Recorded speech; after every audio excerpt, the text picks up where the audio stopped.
Welcome back to pharmacy India live. तो आज इस चैप्टर का हम एंड करने वाले हैं जिसका नाम है मॉर्फोलॉजी ऑफ फ्लावरिंग प्लांट। काफी दिन हो गए हैं, काफी लेक्चर हो गए हैं उसके, लेकिन फिर भी ये चैप्टर कंप्लीट नहीं हो रहा है। लेकिन कोई बात नहीं, आज जितना हो सकेगा उतना करेंगे और ये चैप्टर आज कंप्लीट ही कर देंगे। चलिए करते हैं स्टार्ट। सबसे पहला जो आज टॉपिक है दैट इज डाइकोट स्टेम। क्या होती है डाइकोट स्टेम, कैसे अलग होती है, कैसे हम डिफरेंशिएट कर सकते हैं डाइकोट को मोनोकोट स्टेम्स।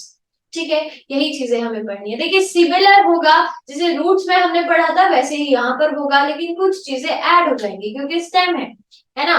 बड़ा पार्ट होता है, ज्यादा चीजें होती हैं यहाँ पर, इसीलिए कुछ चीजें यहाँ पर ऐड हो जाएंगी, वही चीजें हमें पढ़नी है। चलिए करते हैं। सबसे पहला जो टॉपिक है दैट इज एपिडर्मिस। बाहर वाली लेयर है, आउटर मोस्ट लेयर होगी। ठीक है, चल। The outermost protective layer of the stem is called the epidermis. यहाँ पर क्यूटिकल प्रेजेंट होती है। Thin layer of cuticle and many bear trichomes, यानी जो जिस तरह के hair cells होते हैं वैसे ही trichomes भी होते हैं, है ना। And a few stomata, क्योंकि stem है। तो क्या क्या चीजें हुई, क्यूटिकल है, स्टोमेटा है, इसी के साथ ट्राइकोम्स यहाँ प्रेजेंट है। अब ये जो क्यूटिकल है ये क्या है, क्यों प्रेजेंट होगा? देखिए इसका काम है प्रोटेक्शन का, है ना।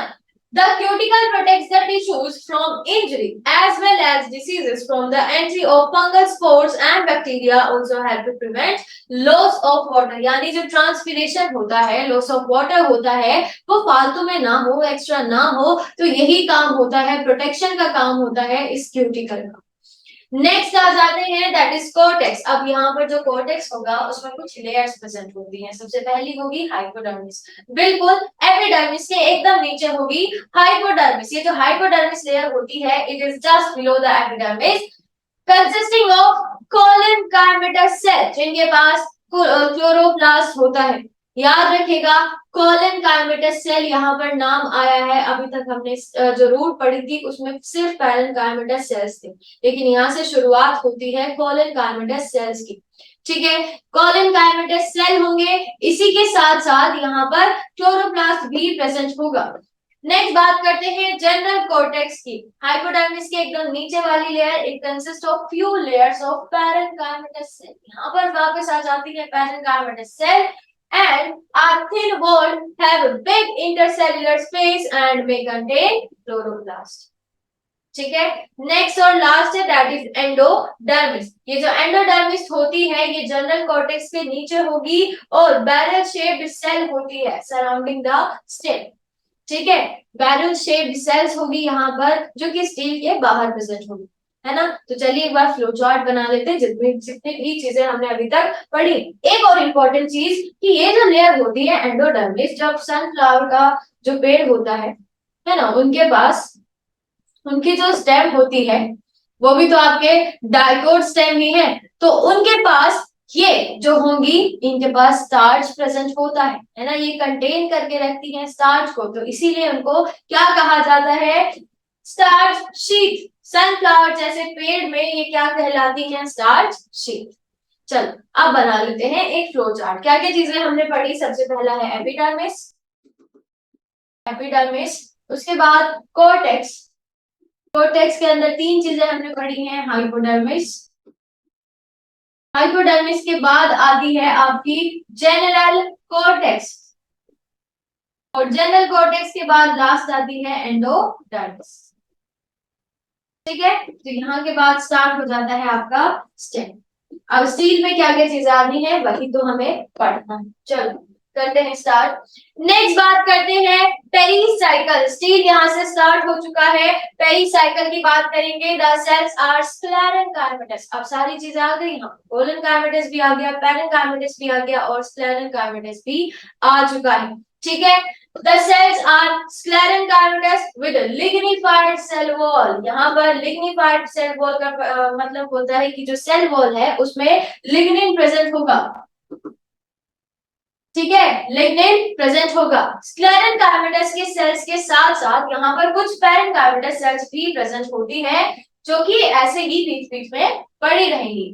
ठीक है, इसके बाद बात करते हैं वास्कुलर स्ट्रैंड की, बहुत इंपॉर्टेंट है। देखिए यहाँ जो वास्कुलर स्ट्रैंड होता है वो भी जैसे कि हम सब जानते हैं कि वो वैसे ही होगा जैसे कि हमने पढ़ा है ना।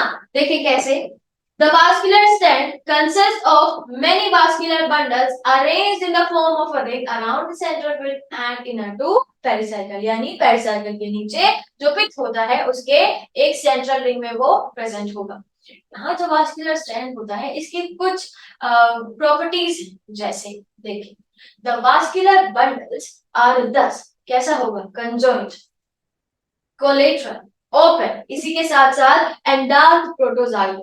ये क्या होता है, ये सारी चीजें कहां से आ गई मैडम जी, है ना। तो देखिए सबसे पहले एंडार्क प्रोटोजाइलम की बात कर लेते हैं। जो आपका जाइलम होता है वो दो तरह का होता है, प्रोटो एंड मेटा, है ना। चलिए, जाइलम दो तरह का होता है, protoxylem and metaxylem, and metaxylem. अगर प्रोटोजाइलम अंदर वाली साइड प्रेजेंट होगा, है ना, अगर जो प्रोटोजाइलम है वो सेंटर वाली साइड प्रेजेंट है तो इसको एंडार्क कंडीशन कहा जाता है। ठीक है, इसको एंडार्क कंडीशन कहा जाता है। अगर प्रोटोजाइलम पेरिफेरी की साइड प्रेजेंट है, पेरिफेरल साइड प्रेजेंट होगा तो उसको एक्सार्क कंडीशन कहा जाता है। ठीक है, उसको एक्सार्क कंडीशन कहा जाता है। तो ये तो हो गई एंडार्क प्रोटोजाइलम की बात। अब क्या बची, कोलेटरल ओपन, उसका क्या मतलब है, देखिए कुछ इस तरीके से होता है। यहां प्रेजेंट होगा जाइलम अंदर वाली साइड, ठीक है, ये सेंटर वाली साइड है ना, ऐसे ही सर्कल में लगे हुए होंगे। अंदर वाली साइड होगा जाइलम, बीच में कैम्बियम आ जाता है, यहाँ पर कैम्बियम। तो इस कैम्बियम के आने की वजह से इसको ओपन बोल दिया जाएगा, है ना। और जो बाद में this is xylem, sorry phloem, इसका क्या मतलब हुआ, कंजॉइंट ओपन, कंजॉइंट ओपन, है ना, कंजॉइंट कोलेटरल ओपन। ये जो आपका वास्कुलर बंडल है कुछ इस तरीके से होगा। जाइलम मैंने बता दिया कि जो एंडार्क प्रोटोजाइलम वहां लिखा हुआ है उसका क्या मतलब है, इस तरीके से वो अटैच होते हैं। चलिए आगे बढ़ते हैं, नेक्स्ट बात करते हैं मेडुलरी या फिर पित्त रेस की। ये क्या होती है, ये नॉन वास्कुलर एरिया है present in between the vascular bundles, यानी जो आपके प्रोटोजाइलम और मेटाजाइलम ये सारी चीजें होगी उन्हीं के बीच में प्रेजेंट होती है ये पित्त रेस, है ना। द मेडुलरी रेस, ये जो पित्त रेस होती है, take part in radial conduction, important है, रेडियल कंडक्शन। रेडियल कंडक्शन में ये काम करती है, इनका बहुत बड़ा रोल है ऑफ मटेरियल, जैसे कि फूड है, वाटर है, गैसेस है। कंडक्शन क्या होता है कि ये चीजों का कंडक्ट करना, लेना उन्हें, है ना। रेडियल कंडक्शन यहाँ पर होता है जैसे खाना, पानी, गैसेस, इन सारी चीजों का। नेक्स्ट और लास्ट है दैट इज पिट या फिर मेडुला, सबसे अंदर वाली चीज होती है पिट या फिर medulla. It consist of rounded oval intercellular और polygonal parenchymatous cell, spaces absent होंगे, स्पेसेस एब्सेंट होंगे, ठीक है। The cell store food material and waste product, pith का सिर्फ यही काम है, हर एक जगह सिर्फ यही करता है, खाने को स्टोर करेगा और वेस्ट मटेरियल को स्टोर करने का काम करता है। कुछ इस तरीके से दिखाई देती है आपकी डायकोट स्टेम। चलिए बाहर ट्राइकोम्स है ये, और यहाँ पर क्यूटिकल की लेयर भी प्रेजेंट होगी, याद करिएगा, है ना। एपिडर्मिस में क्यूटिकल लेयर भी प्रेजेंट होती है, इसी के साथ एपिडर्मिस, देन ये जो कोलन कायमा, फ्लोरन कायमा, पैरेन्काइमा, ये सारी चीजें कॉर्टेक्स में ही आएंगी, ये भी आपका कॉर्टेक्स के अंदर आ जाता है। और दीज आर स्टील, है ना। This is the structure of dicot stem. चलिए बात करते हैं मोनोकोट स्टेम की। क्या होता है ये मोनोकोट स्टेम, है ना। कुछ चीजें सेम होंगी, थोड़ी बहुत चीजें हल्की बहुत थोड़ी सी चीजें अलग होती हैं, बाकी सब कुछ सेम होगा। जैसे एपिडर्मिस वही है, it is single layered having stomata in it and have a thick cuticle layer on its outside, वही है। देन बात करते हैं हाइपोडर्मिस की, दो तीन लेयर होती हैं जिनके पास लिग्निफाइड स्क्लेरेंकाइमेटस सेल्स होती हैं, बिल्कुल एपिडर्मिस के नीचे, सेम है जैसे वहां था वैसे ही यहाँ पर है, लिग्निफाइड सेल वॉल है, स्क्लेरेंकाइमेटस सेल है ना। इसके बाद ग्राउंड टिश्यू, ये क्या है, यहाँ एक पॉइंट आता है जिसका नाम है ग्राउंड टिश्यू, ये अलग है। देखिए क्या होता है, it fills the whole interior of the stem containing parenchymatous cells have scattered vascular bundles. देखिए यहाँ पर क्या होंगी, पेरेन्काइमेटस सेल्स, जहां वास्कुलर बंडल्स स्कैटर्ड होंगे। ये हमें नहीं पता वो कैसे लगे होंगे, स्कैटर्ड है ना, स्कैटर्ड है, फैले हुए हैं हर एक जगह पर, यही तो होता है ग्राउंड टिश्यू। ठीक है, इसके बाद वास्कुलर सिस्टम, वही चीज आ जाएगी, xylem and phloem. Monocot stem have scattered xylem and phloem. अभी अभी बताया है कि वो स्कैटर्ड फॉर्म में होंगे। The vascular bundles possess both, phloem भी होगा, जाइलम भी होगा, तो इसीलिए इनको कंजॉइंट बोला जाता है। कंजॉइंट का स्ट्रक्चर मैं ऑलरेडी आपको बनाकर दिखा चुकी हूँ, है ना, वैसे ही होगा same. The bundles are endowed with the protoxylem and metaxylem are arranged in the form of Y. समझिएगा इस बात को कि प्रोटोजाइलम एंड मेटाजाइलम यहाँ भी एंडार्क ही दिखाते हैं, यानी कि जो प्रोटोजाइलम है वो सेंटर वाली साइड होगा, मेटाजाइलम पेरीफेरी वाली साइड होगा। चलिए लिख देते हैं, सेंटर और ये पेरीफेरल। ठीक है, तो ये होता है, तो इस तरीके से वो लगी हुई होगी। ठीक है, चलो इस तरीके से दिखाई देती है आपकी स्कैटर्ड वास्कुलर बंडल है। हमें नहीं पता है कौन सा कहाँ चीज पड़ी हुई है, ठीक है, कहीं भी होगा, बाहर वाला आपका एपिडर्मिस है, हाइपोडर्मिस, और ये पूरा आपका ग्राउंड टिश्यू आ जाता है। ना पिथ है ना पेरिसाइकिल है, कुछ भी नहीं, सिर्फ वास्कुलर बंडल, ग्राउंड टिश्यू के बाद वास्कुलर बंडल, बात खत्म, कहानी खत्म। ठीक है, चलो अब नेक्स्ट बात करते हैं, that is dicot leaf. Dicot leaf बहुत इजी है, बहुत ज्यादा इजी, सबसे ज्यादा इजी यही है इसमें। डाइकोट लीफ जो होती है ना, इसका एक और नाम है, दैट इज डोर्सी वेंट्रल, या फिर डोर्सो वेंट्रल इसको कहा जा सकता है, डोर्सो वेंट्रल। इसका क्या मतलब है, अभी आप जब पढ़ेंगे तब आपको ये चीज क्लियर हो जाएगी। चलिए, बाहर एपिडर्मिस होती है, हाँ जी भैया, द एपिडर्मिस कवर्स बोथ अपर, यानी कि जो एडेक्सियल होता है इसी के साथ साथ जो एबैक्सियल सरफेस होता है लीफ का, दोनों साइड प्रेजेंट होगा epidermis.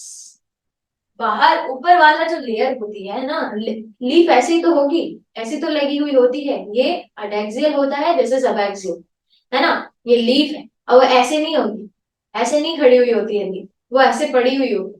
This is adaxial part, this is abaxial part, है ना, ये आपका पेटियोल है and this is your stem, तो इस तरीके से वो लगी हुई होगी। चलो इसके बाद बात करते हैं अपर एपिडर्मिस की। यहाँ पर कुछ लेयर्स आ जाती हैं एपिडर्मिस में, अपर एंड लोअर। देखिए, it is uppermost single layer made up of parenchymatous cells but sometimes multi layer. कभी कभी ये सिंगल लेयर भी हो सकती है, लेकिन कभी कभी मल्टी लेयर भी हो सकती है। एग्जांपल आपके सामने है, जैसे ficus piper nerium begonium, ficus piper nerium and begonium, तो इस तरीके के जो एग्जांपल है इनमें ये मल्टी लेयर भी हो सकता है अपर एपिडर्मिस। ठीक है, the stomata are usually less present in this layer upper surface।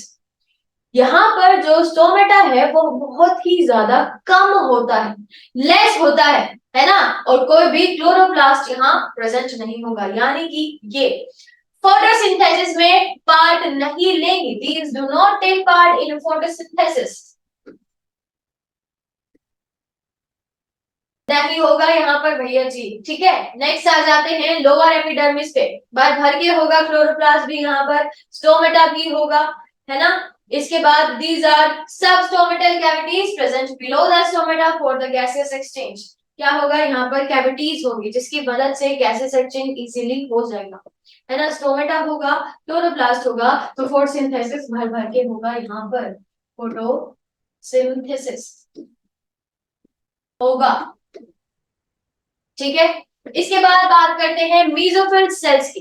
देखिए, ये जो मीजोफिल सेल है ये कैरेक्टरिस्टिक पार्ट है लीव्स का, है ना, चाहे वो डाइकोट हो चाहे वो मोनोकोट हो, मीजोफिल सेल्स हर एक जगह प्रेजेंट होती है, क्योंकि यही है जो कि आप कह सकते हैं कि ये primarily it is responsible for photosynthesis.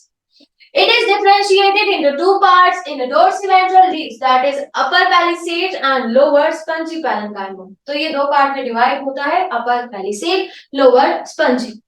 ठीक है, इसके बाद the palisade cells contain abundant chloroplast। जो palisade cells होती हैं, palisade cells होती हैं अपर वाली, उनके पास बहुत ज्यादा क्लोरोप्लास्ट होता है, तो वो मेजर सीट है फॉर फोटोसिंथेसिस। इसी के साथ वास्कुलर सिस्टम की अब बात कर लेते हैं। The vascular bundles are conjoined, collateral and dark and close, surrounded by a bundle sheath of parenchymatous cell. And dark होगा यानी प्रोटोजाइलम अंदर वाली साइड, है ना। एक चीज आई, एक नाम आया यहाँ पर क्लोज, इसका क्या मतलब है? देखिए कोलेटरल कंजॉइंट, ये चीज आपके दिमाग में अब तक भर जानी चाहिए, मैंने इतनी बार ये चीज समझा दी है ना। अब बात करते हैं कि इस क्लोज का क्या मतलब है। सिंपल सी बात है, जहां पर कैम्बियम एब्सेंट होगा वो क्लोज हो जाएंगे। कैम्बियम एब्सेंट, है ना। स्ट्रक्चर की बात कर लेते हैं कि कैसे। ये है आपका xylem and this is phloem, यानी कि डिवाइड करने वाली कोई चीज यहाँ प्रेजेंट नहीं होगी। कैम्बियम एब्सेंट होता है, बस यही एक रीजन है हमने इसको कोलेटरल क्लोज्ड जो बोल दिया है। ठीक है, इतनी सी बात है, बहुत ही आसान। चलो नेक्स्ट बात करते हैं। The xylem is present towards upper epidermis, वही चीज मैंने बनाई है। ऊपर वाली साइड जाइलम होगा, फ्लोएम नीचे वाली साइड होगा। Epidermis and phloem towards lower epidermis, इस तरीके से होगा आपका ये जो डायकोट लीफ, है ना। ये ऊपर वाली अडैक्सियल एपिडर्मिस है, नीचे अबैक्सियल एपिडर्मिस है, ये पिंक जो आपको दिख रहा है। ठीक है, स्पेस होगा, जो इंटरसेलुलर स्पेस है वो प्रेजेंट होगा, खाना यहाँ स्टोर होगा, क्लोरोप्लास्ट यहाँ प्रेजेंट होगा। ठीक है, आप देख पा रहे होंगे दिस इज वास्कुलर बंडल। ये जो प्रोटोजाइलम है वो अंदर वाली साइड है, यानी एंडार्क कंडीशन यहाँ प्रेजेंट होगी, जाइलम अंदर है, फ्लोएम बाहर वाली साइड है। ठीक है, this is the structure of dicot leaf. चलिए बात करते हैं मोनोकोट लीफ की। ये तो उससे भी आसान है, काफी इजी। ठीक है, कुछ ही चीजें इसके अंदर प्रेजेंट होगी। फॉर एग्जांपल एपिडर्मिस बाहर वाली है, प्रोटेक्शन का काम करेगी। The leaf composes of upper and lower epidermis made up of single layered compactly arranged cells. बिल्कुल सेम, कुछ भी डिफरेंट नहीं होगा। ठीक है, एपिडर्मिस में एग्जैक्ट सेम होगा जैसे मोनोकोट में मैंने आपको समझाया है, बिल्कुल उसी तरीके से। ठीक है, लोअर एपिडर्मिस होगा, अपर एपिडर्मिस होगा। अपर एपिडर्मिस में क्लोरोप्लास्ट नहीं होगा, लोअर एपिडर्मिस में क्लोरोप्लास्ट भर भर के होगा। अपर एपिडर्मिस फोटोसिंथेसिस शो नहीं करेगा, लोअर एपिडर्मिस फोटोसिंथेसिस शो करेगा। ठीक है, the stomata are generally found both in both the upper and lower layers of epidermis.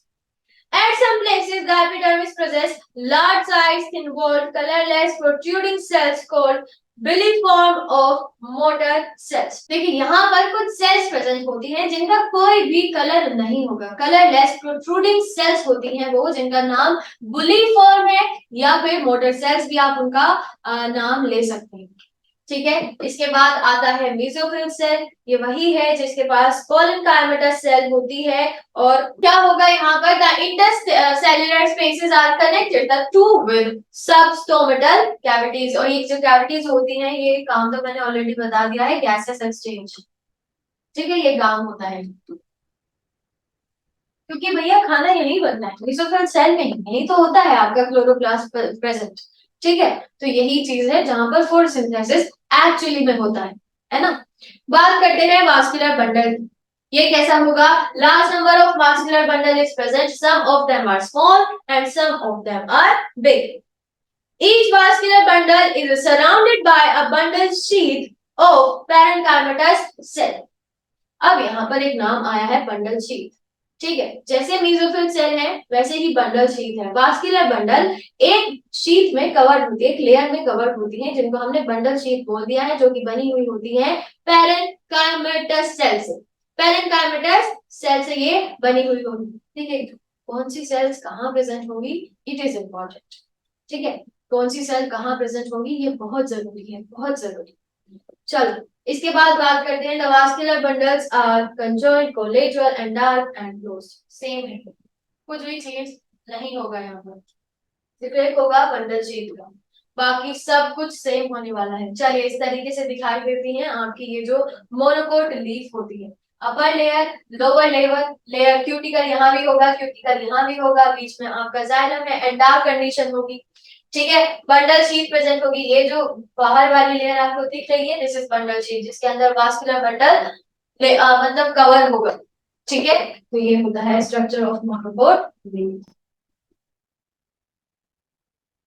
चलिए, तो ये चैप्टर हो गया है आज खत्म, काफी दिन बाद, है ना। चलिए मिलते हैं एक नए चैप्टर के साथ विद द सेम एनर्जी। तब तक आप बने रहिएगा, क्योंकि डरने की है क्या बात, जब फार्मेसी इंडिया लाइव आपके साथ। Thank you and take care.